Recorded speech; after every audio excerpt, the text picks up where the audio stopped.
The note slid under Han-ju's door at exactly 9:47 p.m. He watched it appear, white paper against dark wood, while he was on the phone with his accountant. Mid-sentence, he stopped talking. No one approached his office without knocking. No one slipped notes like they were passing secrets in elementary school. Han-ju ended the call, crossed the room, picked up the paper, unfolded it. You were being set up. The handwriting was wrong. Too big, letters wobbly like a child learning to write. Being, spelled, being. He yanked open the door. Empty hallway, just kitchen noise in the distance and the hum of the industrial freezer. Whoever left this was fast. Or small enough to disappear. Han-ju read the note again. His pulse quickened, not from fear, but from the calculation that kept him alive in a world where trust was currency and betrayal was profit. Someone knew something, and they'd chosen the strangest way possible to tell him. He pocketed the note and moved toward the kitchen. 20 minutes earlier, Jeremiah pressed his ear against the wall separating the back office from the boss's conference room. He wasn't trying to spy. The homework was just boring, and voices always sounded more interesting than fractions. Thursday night, 8 o'clock. A man's voice, smooth and cold. You're certain? Another voice, deeper. He'll be in the building. Always as on Thursdays. Jeremiah frowned. Something about how they talked made his stomach tight. What about the others? Acceptable losses. Gas leak takes the whole building. Clean. No questions. The boy's pencil stopped moving. Gas leak. Building. Those weren't good words together. 3 days. Everything's ready. Footsteps moved toward the door. Jeremiah scrambled back to his desk, heart hammering. The men walked past the office without looking in. 3 of them. Suits. One had a scar on his neck. They didn't see him. Adults never really saw kids. Most 7-year-olds would have stayed quiet. Subscribe and comment below if you wouldn't have. Jeremiah waited until their footsteps faded. Then he grabbed paper from the desk. His hand shook as he wrote, "You are being set up." He didn't know what else to say. Didn't understand gas leaks or Thursday meetings. Just knew something bad was happening. Someone needed to know. His mom was too far away in the kitchen. Too busy. And what if she didn't believe him? What if she told him he heard wrong? But the boss, the man everyone was scared of, he'd know what to do. Adults like him always knew about dangerous things. Jeremiah folded the paper, slipped into the hallway on quiet feet. The office door glowed with light underneath. He knelt, pushed the note through the gap, ran back before anyone could see. Han-ju stepped into the kitchen. Heat hit him first, then noise, pans clanging, orders shouting, the controlled chaos of Friday night service. His staff moved like they'd been choreographed. No one looked up. They knew better. Except one woman. She stood at the prep station, knife flashing through vegetables. Dark skin, hair pulled back tight, movements precise. Han-ju didn't know her name. She'd been here 6 months, maybe. Quiet type, never caused problems. But tonight, he noticed the small blue jacket hanging near her station. Cartoon characters on the back. Child-sized. His eyes narrowed. Someone brought their kid to work. The woman glanced up, just a second. Then back to her cutting board. Fast. Practiced. Like she'd spent years learning how to be invisible. Too practiced. Han-ju's phone buzzed. Text from his head of security. Meeting room camera shows 3 men leaving at 9:40. Want me to review footage? Han-ju typed back. Yes. Send it to my office. He looked at the woman again. She kept her head down, but her shoulders were tense. Waiting for him to leave. In the back office, visible through the kitchen doorway, a small boy sat at a desk. Dark curls. 7, maybe 8 years old. Doing homework like this was normal. Like his mother working in a mafia-owned restaurant was normal. Han-ju's jaw tightened. The note was in his pocket. Childish handwriting. Misspelled words. The boy in that office. The man who'd just left his conference room. Thursday. 3 days away. Someone was planning to kill him. And a child who couldn't spell just became the most important person in the building. The question wasn't whether to trust the warning. The question was how a 7-year-old knew about it. And what that meant for the quiet woman who pretended not to notice him watching. Han-ju turned and walked back to his office. He had 3 days to find out who wanted him dead. And why a stranger's child just saved his life. Han-ju watched the security footage 3 times. 9:38 p.m. 3 men leaving his conference room. Dae-young, his head of security. Min Seo, the restaurant manager. Victor, his accountant for 8 years. 9:42 p.m. A small figure, child-sized, moving down the hallway toward his office. 9:47 p.m. The same figure running back. Han-ju froze the frame. Zoomed in. The boy from the kitchen. The one with the blue jacket and the homework. He rewound. Played it again, this time focusing on the conference room door. It wasn't completely closed. A 2-inch gap. Just enough for sound to carry into the office next door. Where the boy had been sitting. Han-ju's chest tightened. The child had overheard everything. Written a warning in clumsy letters. Delivered it to a man he'd never met. Why? Most people, even adults, would have stayed silent. Self-preservation was instinct. You didn't warn predators they were being hunted. You got out of the way and let nature take its course. But this 7-year-old chose different. Han-ju pulled up the employee files. Scrolled through kitchen staff until he found her. Nicole Warren, 32. Single mother. Hired 6 months ago. The photo showed the same woman from the prep station. Professional smile. References from 2 other restaurants. Clean background check. Too clean. Han-ju had been in this business 20 years. He knew what real backgrounds looked like, messy, complicated, full of gaps that told stories people didn't want found. This woman's file read like someone had scrubbed it. Carefully, professionally. He ran her name through his private database. The one that cost him 6 figures annually and could find anyone who'd ever touched the criminal justice system.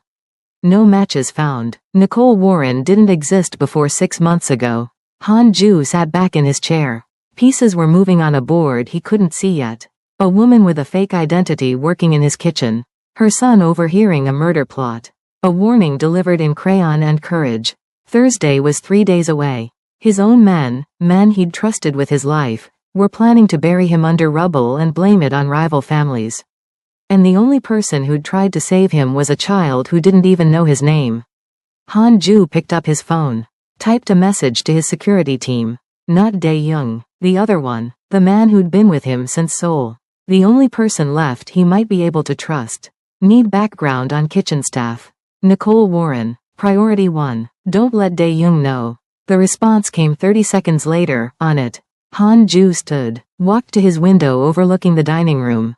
Somewhere in this building, a woman was pretending to be someone she wasn't. And her son had just made them both targets. The question was whether Han-ju would get to them before his own people did. He looked at the note again. The misspelled warning, the innocent handwriting, you were being set up. For the first time in 15 years, Han-ju didn't know if he'd survive the week. But he knew one thing with absolute certainty. That boy and his mother weren't leaving this restaurant alive unless he kept them that way. Nadia knew she'd been made the moment Han-ju walked into the kitchen at 6 a.m. No boss showed up before dawn. No one checked on prep cooks who'd been perfect for 6 months. He stood in the doorway. Suit already pressed, eyes already calculating. Nicole Warren. He said the fake name like he was testing how it tasted. We need to talk. Every instinct screamed run. Grab Jeremiah from the apartment. Disappear before sunrise. But runners died tired. Nadia set down her knife. Wiped her hands. About what? Your son. Her blood went cold. He didn't do anything wrong. He saved my life. Han-ju's expression didn't change. That's either very brave or very stupid. I haven't decided which. Nadia's mind raced. How much did he know? Had he reviewed the cameras? Traced her background? Found the holes in Nicole Warren's identity? I don't know what you're talking about. The note. Thursday. The 3 men planning to kill me. Han-ju stepped closer. Your boy heard everything. Wrote me a warning. Now I need to know why. Nadia met his eyes. Didn't flinch. Because he's 7. He heard people planning to hurt someone. He tried to help. That's what good kids do. Good kids stay quiet. Smart kids protect themselves. Han-ju tilted his head. Your son is either very good or you raised him to be useful. Which is it? The accusation hit like a slap. I didn't send him to spy on you. But you knew. The assassination plot. You've been listening. Watching. He pulled out a file. Dropped it on the steel counter. Nicole Warren doesn't exist. No credit history before 6 months ago. No employment records. No digital footprint. Nadia's throat tightened. So let's try again. Han-ju's voice dropped. Who are you really? And why are you working in my restaurant? The truth sat on her tongue like poison. 7 years she'd waited for this moment. 7 years planning how she'd watch this man pay for killing Marcus. But Jeremiah's face flashed in her mind. His innocent handwriting, the way he'd tried to save a stranger because it was right. She couldn't let her son's kindness get him killed. My name is Nadia Williams. The real name felt strange after months of hiding. And your accountant, Victor, he set up my husband 7 years ago. Made it look like Marcus stole from you. You killed an innocent man. Hanju's expression flickered, just once. Marcus Williams, you remember him. I remember everyone I kill. Hanju's jaw tightened. And I remember your son. He was in the car that night.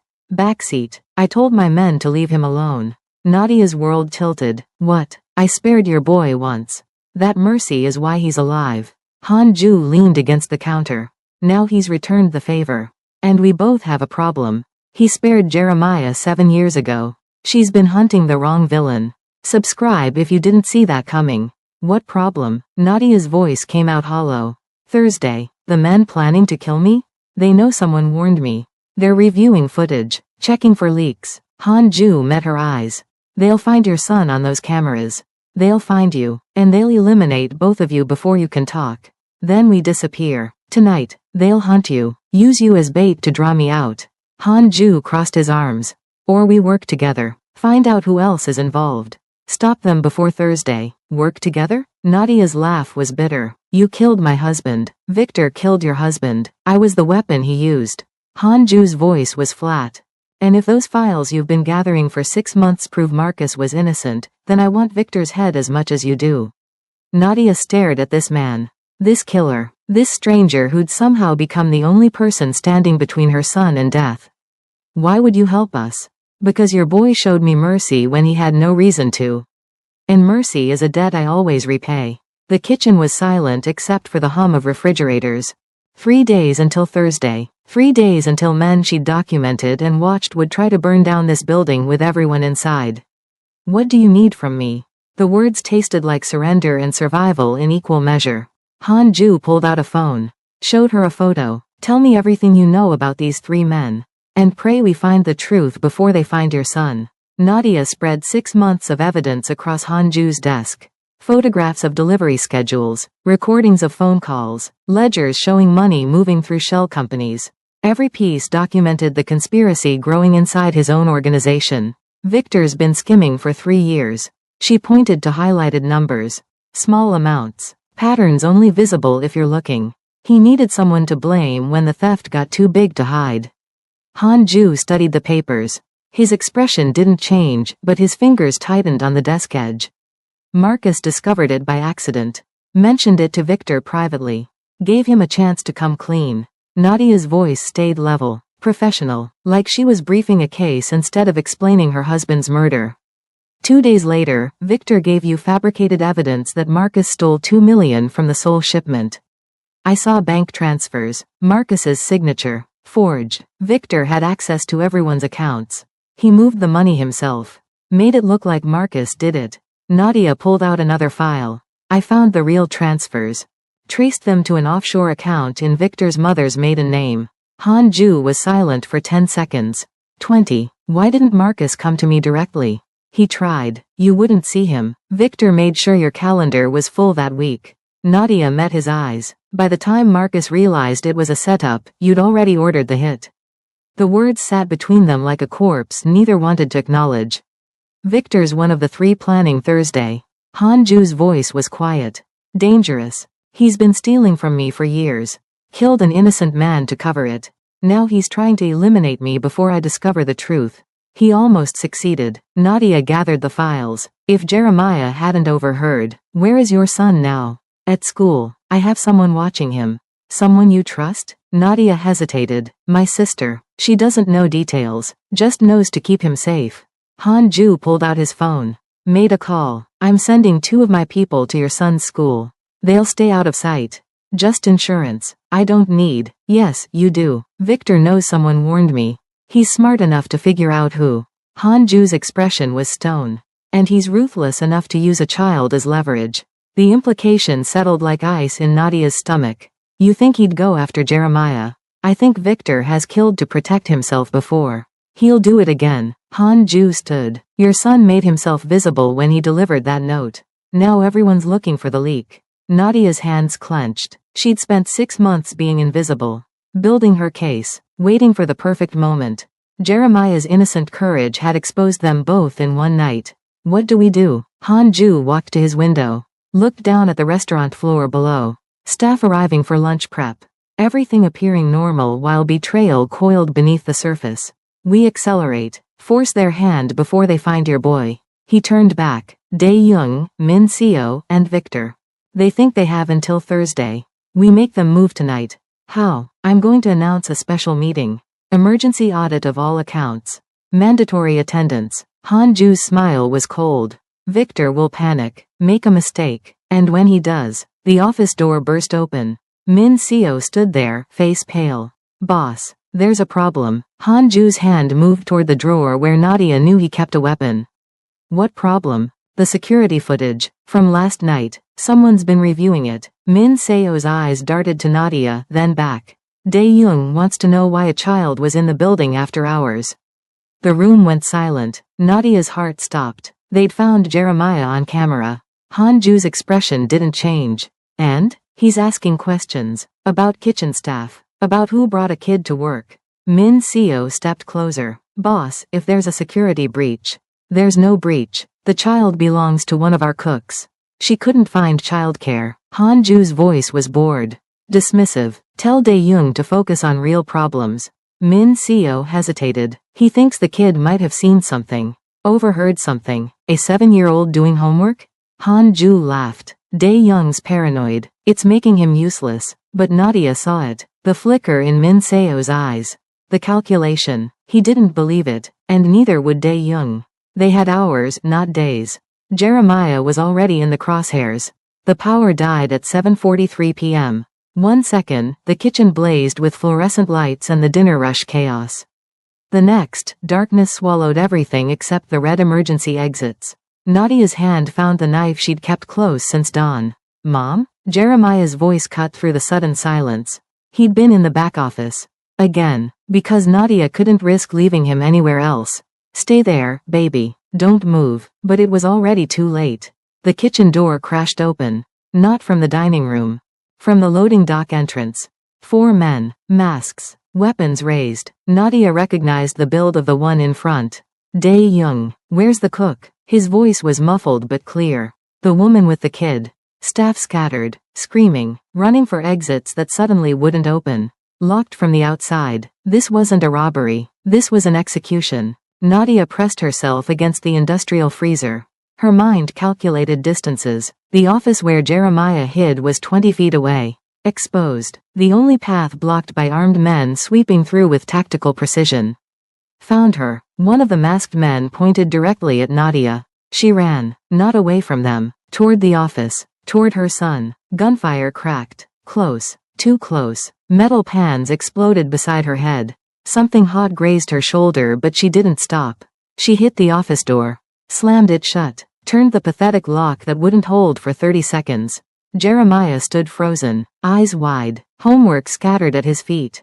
Under the desk. Now, Nadia shoved him into the space. Covered him with her body. The door burst open. Dae-young filled the frame. Gun raised. You should have stayed quiet. Please. He's 7. He doesn't know anything. He knew enough to warn the boss. Dae-young's finger moved to the trigger. That makes him a witness. The gun fired, but Dae-young's head snapped sideways before the bullet left the barrel. Han-ju stood behind him. Blood on his fists. Eyes cold as death. You made a critical error, Dae-young. Han-ju's voice was conversational. Calm. Terrifying. You assumed I'd be in my office during the dinner rush. Dae-young spun. Fast. Trained. The 2 men collided in the small office like a car crash. Nadia pulled Jeremiah from under the desk. Run. Kitchen exit. Don't stop. Mom. Go. But the hallway erupted with gunfire.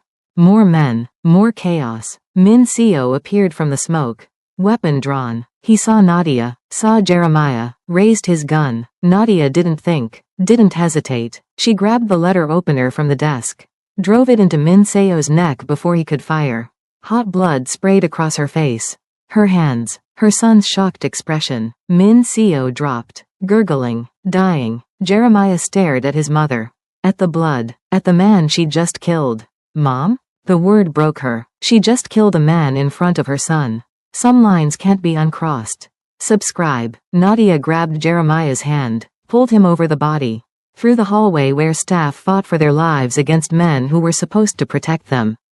The kitchen had become a war zone. Victor emerged from the smoke. Accountant turned executioner, gun in hand, face twisted with rage. This is your fault. He aimed at Nadia. Marcus. The investigation. Everything. Han-ju appeared behind him. Silent. Efficient. The knife entered Victor's kidney before he could pull the trigger.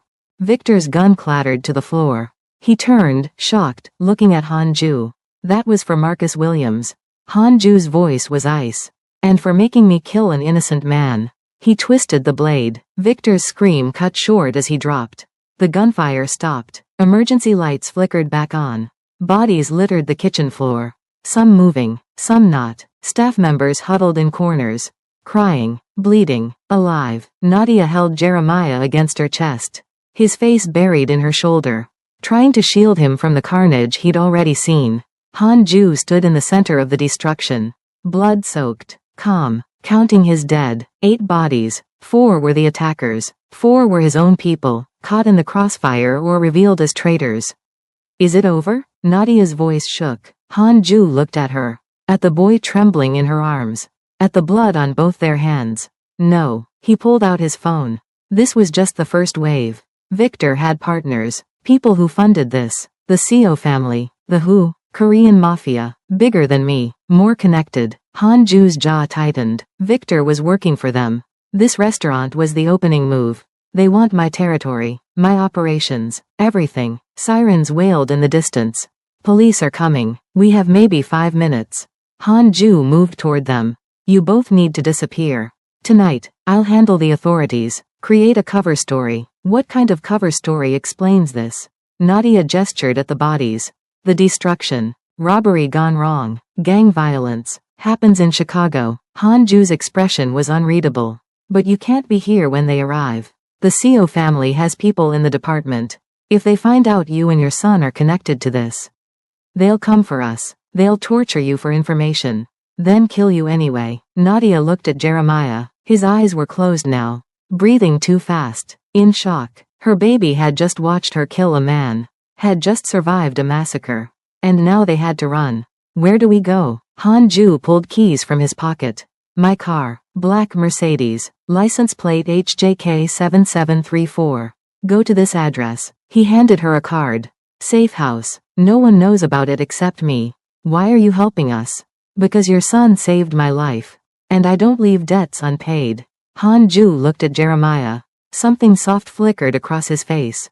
And because no child should see what he just saw, the least I can do is keep him alive afterward. Nadia took the keys. The card. The sirens were louder now. Closer. She carried Jeremiah toward the exit. He felt heavier than he should. Like the weight of what he'd witnessed had added pounds to his small frame. At the door, she looked back.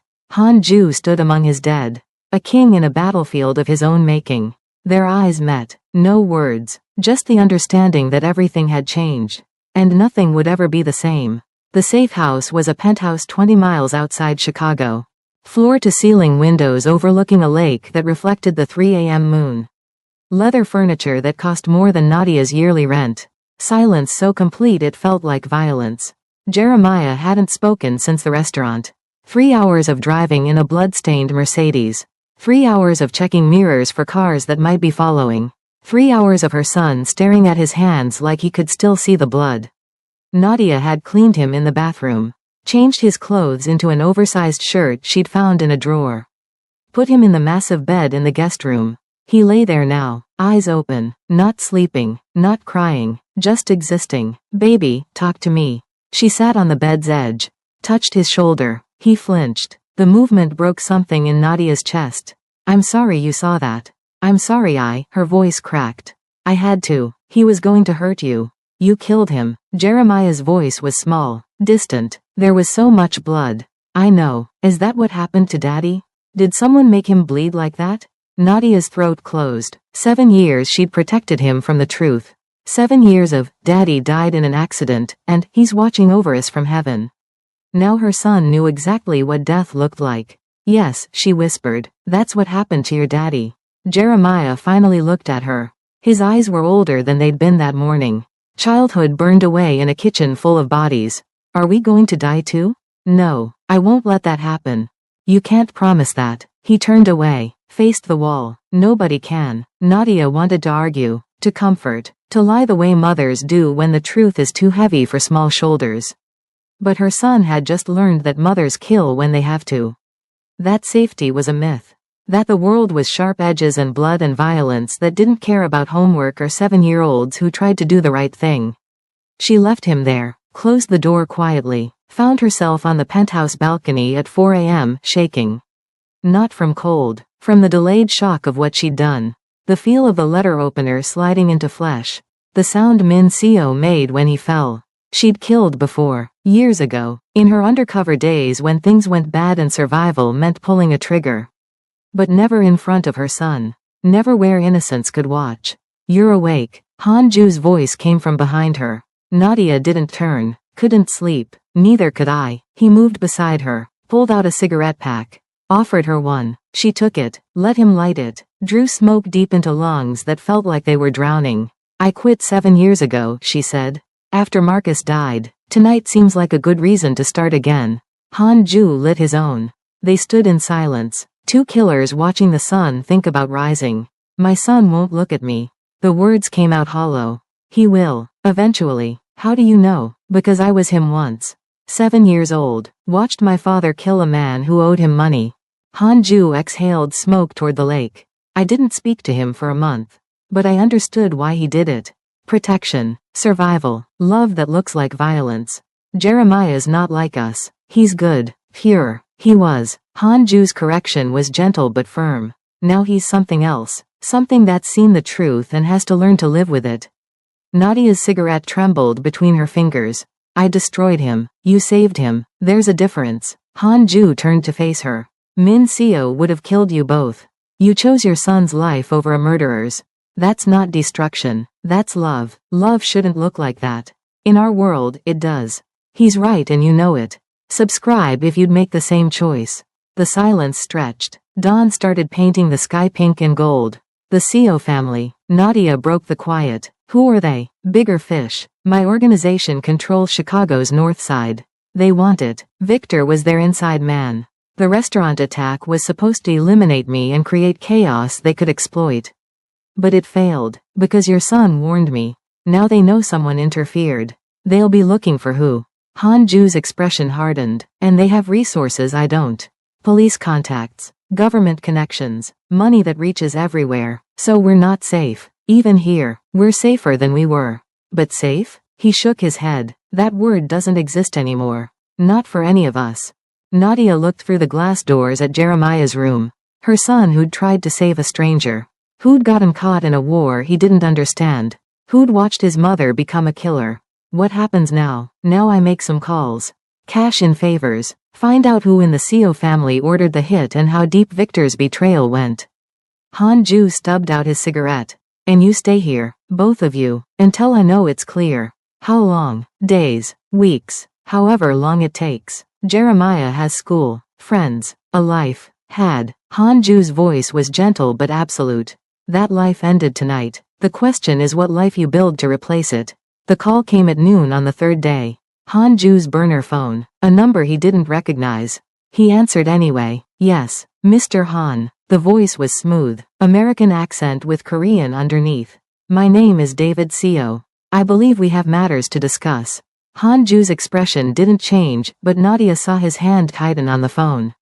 She'd been watching him for 3 days now, learning his tells, the micro-expressions that revealed what his voice never would. I'm listening. Victor Chen worked for me, as did Dae Young and Min Seo. They were supposed to facilitate a peaceful transition of your territory. A pause. Their failure has created complications. Complications. Hanju's voice was flat. You mean bodies. I mean witnesses. A woman. A child. Both present during an unfortunate incident that my people assure me you survived. David Seo's tone remained pleasant. Conversational. I'm a businessman, Mr. Han. I don't believe in loose ends. Nadia's blood went cold. What do you want? A meeting. You, me, neutral ground. We discuss the future of Chicago's North Side like civilized people. And if I refuse, then I'm forced to pursue other avenues. The woman and her son, for instance. I understand she's former intelligence. Chicago PD task force before she went dark. Quite the asset. Papers rustled on the other end. And the boy, Jeremiah Williams, age 7. Frederick Douglass Elementary. Teacher's name is Mrs. Patterson. He likes dinosaurs and math. Nadia stopped breathing. They knew everything. Hanju's eyes found hers across the room. You're threatening a child. I'm stating facts. What you do with those facts determines what happens next. David Seo's voice hardened slightly. Meet with me tomorrow, 2 p.m., the Drake Hotel, Presidential Suite. Come alone, or I send people to collect the woman and her son. Your choice. The line went dead. Hanju set the phone down with deliberate care. They know about Jeremiah's school. His teacher. Nadia's voice shook. How? Money. Connections. The Seo family has both. Hanju moved to the window. Looked out at the lake like it might have answers. David Seo runs their American operations. Legitimate businesses as cover. Real estate, tech startups, venture capital. He's untouchable legally, but you're going to meet him. I don't have a choice. If I refuse, he'll make good on the threat. Nadia crossed to him. It's a trap. He'll kill you the moment you walk in. Probably. Hanju's tone was matter of fact. But if I don't go, he kills you and Jeremiah. At least this way, you have time to run. Run where? He found us here. He knows about Jeremiah's school, his teacher, everything. Nadia's hands clenched. There's nowhere left. Hanju was quiet for a long moment. There's one place. Out of the country. Contact in Vancouver who owes me. He can get you new identities. Real ones. Good enough that even the Seo family won't find you. And what about you? I meet with David Seo. Buy you time to disappear. His expression was unreadable. After that, it doesn't matter. You're planning to die tomorrow. I'm planning to save your son. There's a difference. Nadia grabbed his arm, forced him to look at her. Jeremiah already lost one father figure. I won't let him lose another. Something flickered in Hanju's eyes. I'm not his father. No, but you could be, if you'd stop trying to sacrifice yourself. Her voice cracked. We find another way. Together. There is no other way. Then we make one. Nadia's grip tightened. You taught me that love looks like violence. Fine. Then let's be violent. Let's fight instead of running. Let's make David Seo regret he ever learned our names. Hanju stared at her. Really looked at her for the first time since the restaurant. This woman who'd infiltrated his organization for revenge. Who'd killed to protect her son. Who'd somehow become the only person in his world he actually trusted. You're suggesting we go to war with the Seo family. I'm suggesting we survive, whatever that takes. A slow smile crossed Hanju's face. Dangerous. Real. Then we need a plan. The plan was simple. Dangerous. Probably suicidal. Nadia loved it. David Seo expects you alone. Unarmed. Submissive. She spread papers across the coffee table. Documents she'd been compiling for months. Bank records. Property deeds. Shell company networks. But what he doesn't know is that I've been tracking his money for half a year. Hanju studied the papers. You were investigating him? I was investigating everyone connected to Marcus's death. Victor led me to the Seo family. Nadia pointed to highlighted transfers. David Seo doesn't just run legitimate businesses. He's laundering money through them. Millions. For cartels, corrupt politicians, foreign oligarchs. You have proof? Enough to interest the FBI. Enough to destroy his untouchable status. Nadia pulled out a flash drive. Everything's here. Names, dates, amounts. 6 years of financial crimes. Hanju's expression shifted. This is leverage. This is ammunition. Nadia met his eyes. You go to that meeting. But not to die. You go to negotiate. With what? He has more men, more money, more connections. But we have this. She held up the drive. And we have me. Former intelligence. I know how to package evidence. How to make it bulletproof. How to ensure that if anything happens to us, this information automatically goes to federal prosecutors. A dead man's switch. Exactly. We set it up tonight. If we don't check in every 12 hours, the evidence uploads to multiple law enforcement agencies. FBI, DIA, IRS, Interpol. Nadia's voice was steady, certain. David Seo can kill us. But he can't stop the consequences. Han-ju was quiet, processing. There's more. Nadia pulled out another file. David Seo has a daughter. 12 years old. Lives with his ex-wife in Los Angeles. He sees her twice a month. Very protective. You want to threaten a child? I want him to understand we're willing to. Nadia's expression was hard. We don't actually touch her. We just make sure he knows we could. That we have people watching. That if he comes after Jeremiah, his daughter becomes fair game. Fight monsters long enough and you become one. Subscribe if you'd cross that line.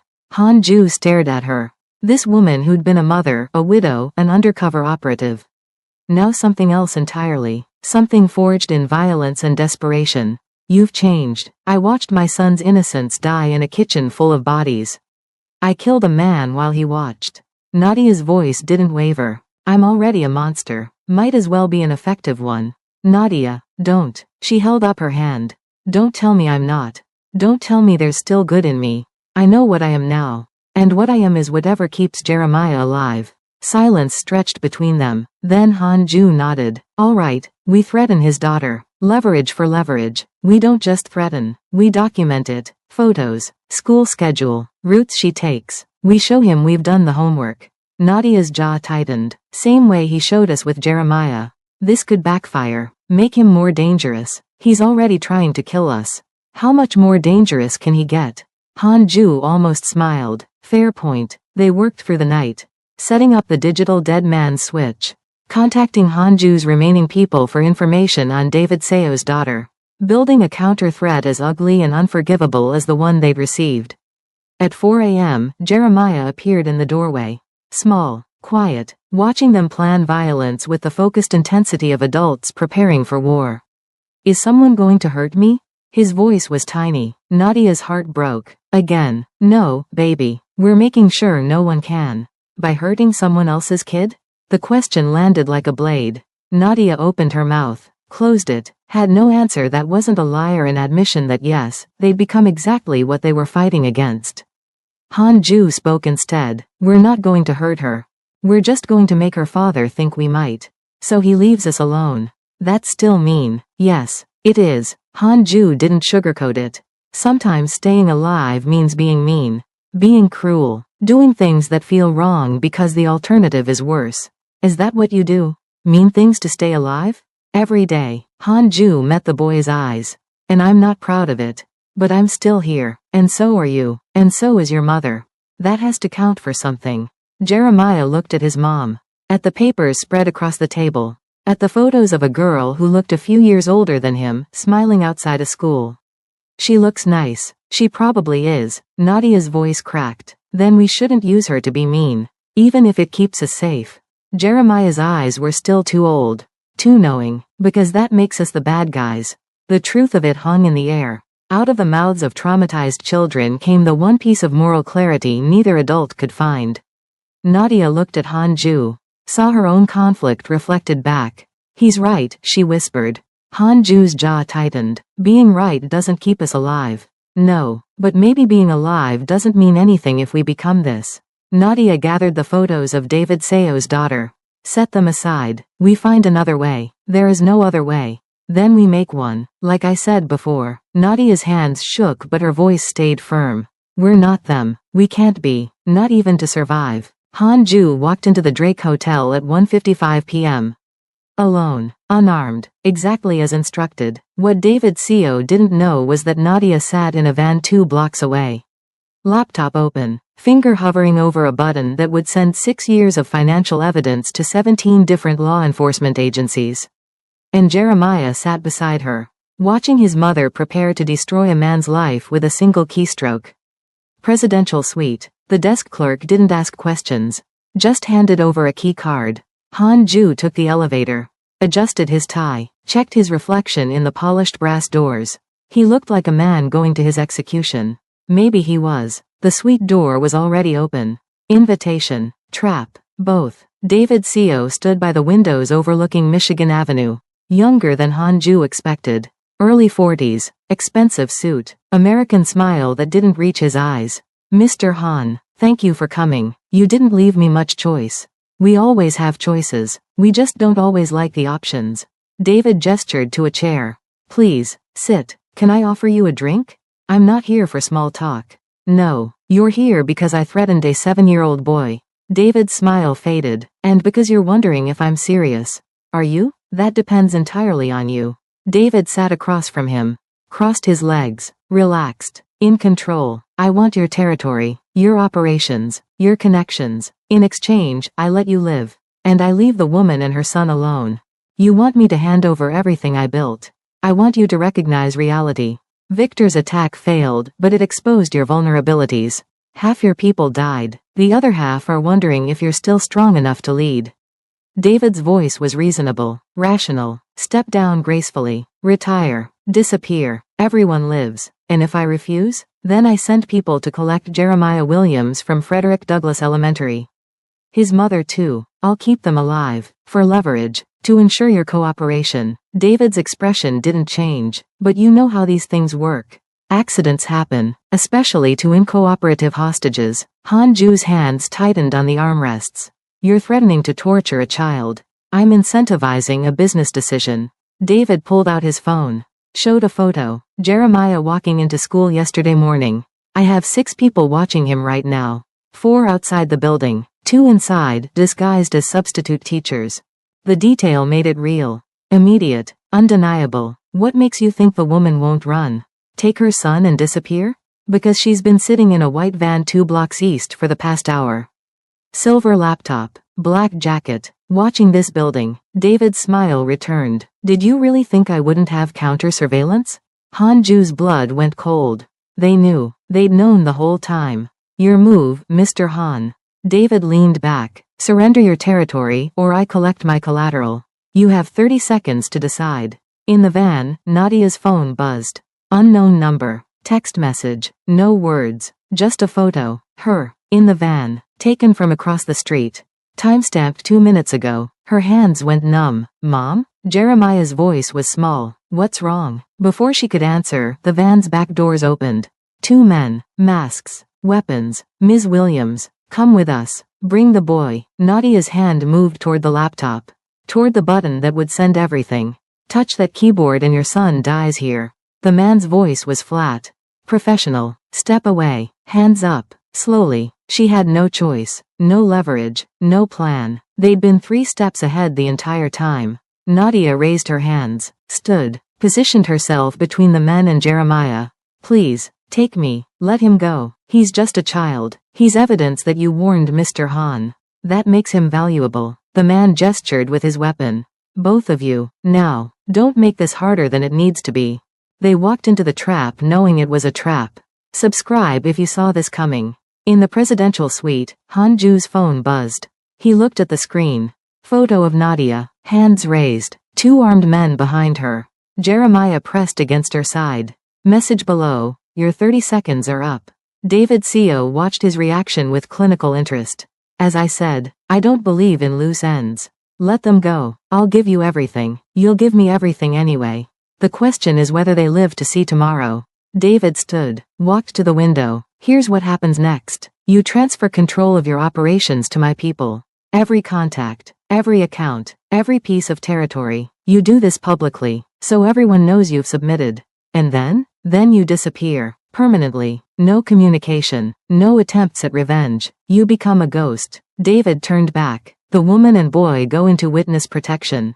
FBI placement. New identities. Far from Chicago. They live, but you never see them again. Why would I trust you to keep that promise?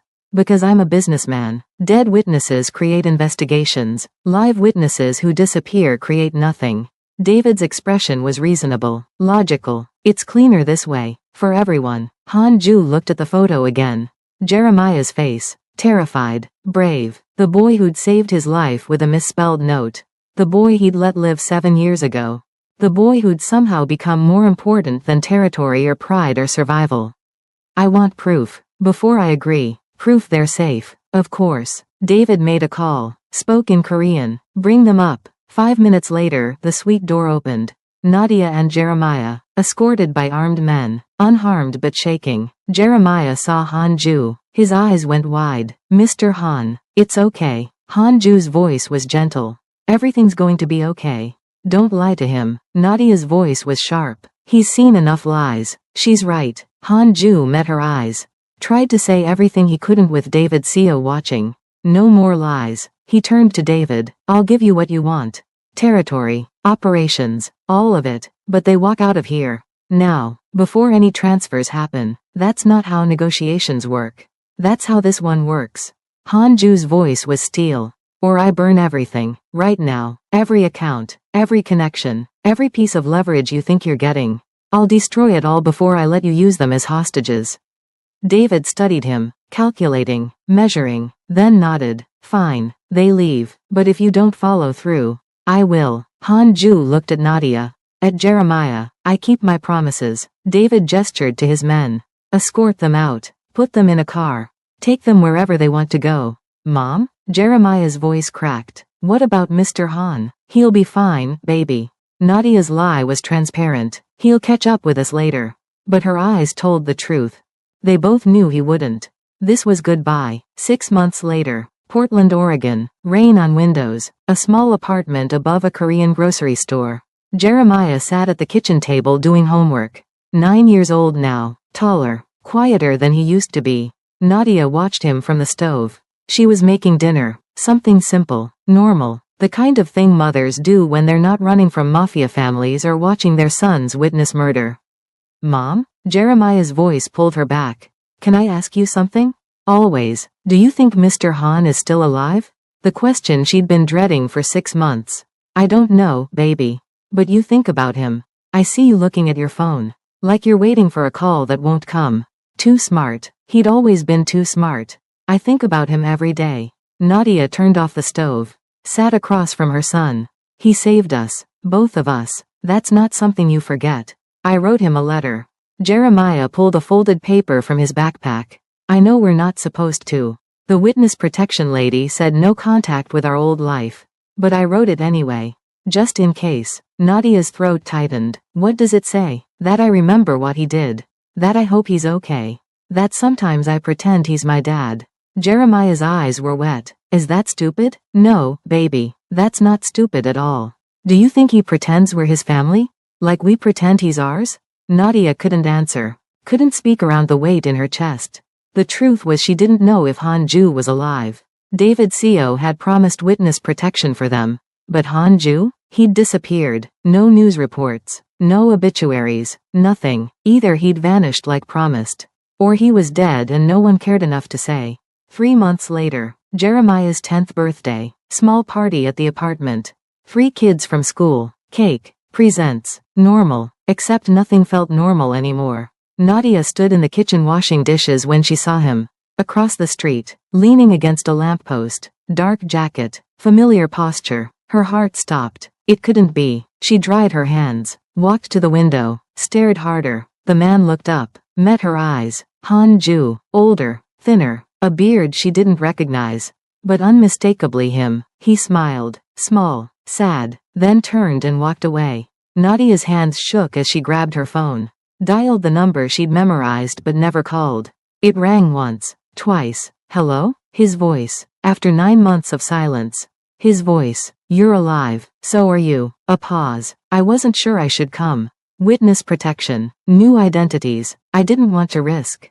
Where are you? Gone. I just needed to see. To know you were safe. That the boy was safe.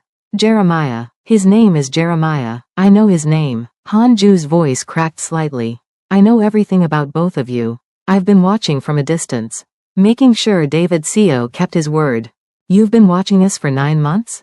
I had to know you were okay. That sacrificing everything actually worked. Nadia looked at Jeremiah, laughing with his friends. Growing up. Healing slowly. It worked. We're safe. But you, where have you been? Nowhere. Everywhere. I gave up my territory like promised. Disappeared. I've been living small. Quiet. Working construction in Seattle under a fake name. Construction? Turns out I'm good with my hands when I'm not using them to kill people. A bitter laugh. Who knew? Come back, please. Jeremiah asks about you every day. He thinks you're his father. Silence on the other end. Long enough that Nadia thought he'd hung up. I can't be his father. I'm a ghost. A man who doesn't exist anymore. Then be James. Or David. Or whatever name you're using now. Just be here, with us. Nadia, he wrote you a letter. Keeps it in his backpack. Waiting for a chance to give it to you. She heard Hanju's breath catch. What does it say? Read it yourself. Come to dinner tomorrow, 7 o'clock. We'll order Korean food. You can pretend to criticize how they make the kimchi. This is dangerous. If David Seo finds out. He won't. And even if he does, I don't care anymore. We didn't survive everything just to live half a life. Nadia's voice was firm. Tomorrow, 7. Don't make me wait another 9 months. The line went quiet. Then, okay. The next evening, knock at the door at exactly 7. Jeremiah looked up from his homework. Mom, someone's here. I know, baby. Can you get it? He walked to the door. Opened it. Han-ju stood there, clean-shaven now, nervous in a way Nadia had never seen him. Hi. Han-ju's voice was soft. You probably don't remember me. Mr. Han. Jeremiah's face lit up, then crumpled. Then he was crying. You're alive. You're really alive. I'm alive. Han-ju knelt down, eye level. Thanks to you. That note you wrote. You saved my life. I thought you were dead. I thought. Jeremiah pulled the letter from his pocket. Crushed and worn from being carried for months. I wrote this for you. Han-ju took it with shaking hands. Unfolded it. Read words written in a child's careful handwriting. Dear Mr. Han, I hope you're not dead. Mom says you gave up everything to keep us safe. That makes you a hero. Also, it makes you my dad because dads are supposed to protect their kids. I know you're not my real dad. My real dad died when I was little. But maybe you could be my second dad. If you want. I remember what happened in the restaurant. The blood. The people who died. Sometimes I have nightmares. But then I remember you were there. You protected us. And I feel better. Mom pretends she's okay but I know she misses you. She looks at her phone a lot. Waiting for you to call. I think she loves you. I think I love you too. Can you come home, please? Love, Jeremiah. Han-ju's vision blurred. He folded the letter carefully. Put it in his pocket over his heart. I'd be honored to be your second dad. If your mom says it's okay. They both looked at Nadia. She was crying, smiling. It's more than okay. They built a family from blood and betrayal. Subscribe and comment below if you believe in second chances. The small apartment had become a home. Han-ju worked construction during the day. Came home with paint on his hands and sawdust in his hair. Jeremiah helped with homework. Made dinner with Nadia. They ate together every night. No mafia, no territory, no violence. Just 3 people who'd found each other in the worst circumstances and decided that was enough. Jeremiah was 11 now. Happy. Mostly. The nightmares came less frequently. He talked about the restaurant sometimes. About what he'd seen. But having Han-ju there to answer questions helped. Did you really kill people? Jeremiah asked one night. Yes. Han-ju never lied to him. How many? Too many to count. Too many to justify. Do you regret it? Han-ju thought about that. I regret the life I lived. But I don't regret what it taught me. Or where it led me. Because it led me to your mother. And to you. That's a complicated answer. It's a complicated question. Han-ju smiled. You'll understand when you're older. That's what adults always say when they don't want to explain. Fair. Han-ju laughed. Okay, here's the real answer. I did terrible things. I hurt people. I built an empire on violence. But that empire gave me the resources to save you when it mattered. So was it worth it? I don't know, but I'd do it all again if it meant you and your mom are safe. Jeremiah nodded, satisfied with the honesty. Can I call you Dad? Instead of Mr. Han? Han-ju's breath caught. You want to? Yeah, Mom said I should ask first. But you do dad things. You help with homework. You make breakfast. You fixed my bike. You're my dad now, just not the one who made me. Then yes, I'd like that very much. That night, after Jeremiah went to bed, Nadia and Han-ju sat on the small balcony. He called you Dad today. Nadia leaned against him. I know, I might have cried a little. Might have? Okay, definitely cried. Han-ju pulled her closer. I never thought I'd have this. A family, a home, a reason to wake up that isn't about survival or territory or violence. You gave up everything for us. And I'd do it again. He kissed the top of her head. What we have now, this quiet life, it's worth more than any empire. Do you miss it? The power? Sometimes. Old habits die hard. Han-ju was honest. But then Jeremiah laughs. Or you make that terrible coffee you think I don't notice as terrible. And I remember why I walked away. My coffee is not terrible. Your coffee is aggressively terrible. I drink it anyway because I love you. Nadia froze. They'd been living together for a year, acting like a family, but neither had said those words.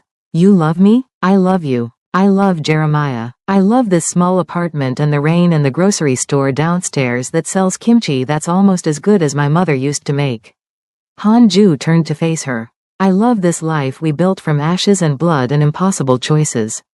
I love you too. Nadia's voice was thick with emotion. Even though you pretend my coffee doesn't taste like sadness. It really does though. I know. She laughed, kissed him. I'll learn to make better coffee. You'll learn to stop folding towels like a sociopath. We'll figure it out. Deal. They sat in comfortable silence. Two people who'd survived violence and betrayal. Who'd chosen each other when the world said they shouldn't. Who'd built something beautiful from the wreckage. Jeremiah was 12, tall for his age, still too smart, still too aware of the world's sharp edges. But healing, growing, becoming someone new. He stood at his middle school graduation, receiving an award for creative writing. His essay was titled, The Man Who Saved Us. It was about a 7-year-old boy who delivered a note. A mafia boss who showed mercy. A mother who killed to protect. And how 3 broken people became a family. His teacher had cried reading it. Said it was the most honest thing she'd ever seen from a student. Nadia and Hanju sat in the audience, holding hands, watching this child they'd both nearly lost. He's going to be okay. Nadia whispered, more than okay. Hanju smiled. He's going to be extraordinary. After the ceremony, Jeremiah ran to them, award in hand. Did you see? Did you see me? We saw. Nadia hugged him. We're so proud. Dad, you cried again. I didn't cry. Hanju wiped his eyes. Something in my eye. Sure. Jeremiah grinned. Whatever you say. They walked home together, through Portland rain, past the grocery store, up to their small apartment that had become the entire world. That night, Nadia found Hanju in Jeremiah's room, watching the boy sleep. What are you thinking? She slipped her arm around his waist. That I was supposed to die 3 years ago. In a restaurant full of bodies. Or in a hotel room bargaining for your lives. Hanju's voice was quiet. But a 7-year-old boy decided to save me instead. And now I have this. A son who isn't mine by blood but is mine in every way that matters. A woman I love who somehow loves me back. A life that has nothing to do with violence or power. Regrets? Only one. He turned to her. That I didn't find you both sooner. That I wasted 40 years being someone else before I became this. You can't change the past. No, but I can honor it by being better now. Hanju pulled her close. By being the father Jeremiah deserves. The partner you deserve. By proving that people can change. That monsters can learn to be human. You were always human. You just forgot for a while. They stood there, watching Jeremiah sleep. This child who'd survived violence and trauma. Who'd chosen to be kind despite everything. Who'd saved them all with a note written in clumsy handwriting. The knock on the door came at midnight. Hanju answered. Found a man in a dark suit. Mr. Han, or should I say James Park? Who are you? FBI, Special Agent Chen. He showed credentials. I need to speak with you. And Ms. Williams. It's about David Seo. Nadia appeared behind Hanju. Tense. Ready. What about him? He's dead. Killed last week in a federal prison. Stabbed by another inmate. Agent Chen's expression was neutral. The Witness Protection Program asked me to notify you. Thought you'd want to know. Silence. David Seo. Dead. The man who'd hunted them. Who'd forced Hanju to give up everything. Who'd held their lives in his hands for years. Gone. Are we safe now? Nadia's voice was small. Really safe? The Seo family is fractured. Fighting over what's left. They have bigger problems than a woman and child who disappeared years ago. Agent Chen handed Hanju a card. But if you want, witness protection can officially end. You can reclaim your real names. Your real lives. Nadia looked at Hanju. He looked back. No. They said it together. We're good where we are. Hanju explained. We've built something here. Something clean. We don't want to go back. Understood. Agent Chen nodded. Then this is my last visit. Officially, you don't exist. Stay safe. He left. Nadia and Hanju stood in the doorway. Processing. He's really dead. Nadia's voice was hollow. He's really dead. We're free. We've been free for 5 years. We just didn't know it. Hanju closed the door. locked it, but nothing changes. We're still us. We're still here. This is still home. You're right. Nadia smiled, kissed him. This is home. You, me, Jeremiah. That's all that matters. Jeremiah graduated from high school.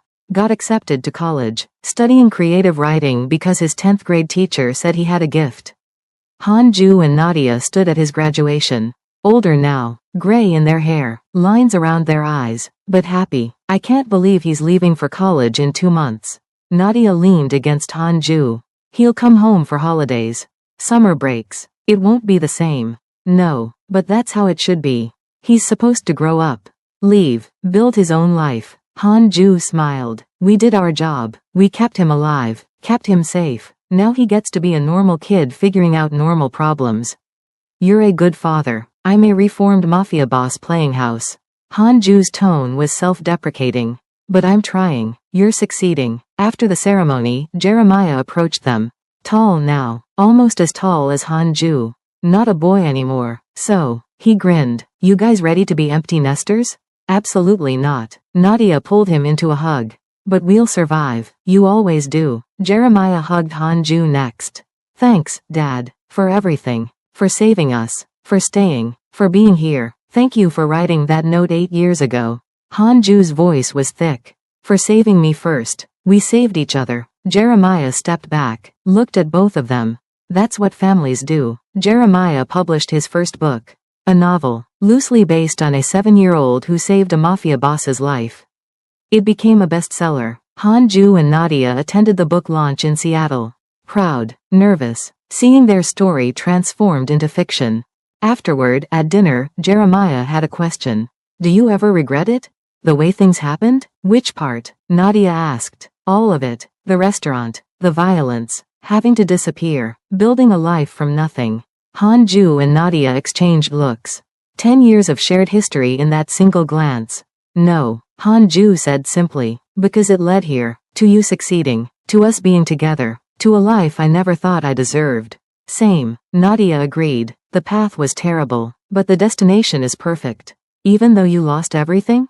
Jeremiah pressed. Dad, you had an empire. Mom, you were law enforcement. And you both gave it up.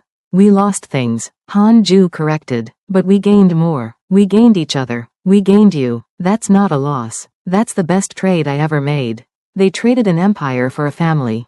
Subscribe if you'd make the same choice.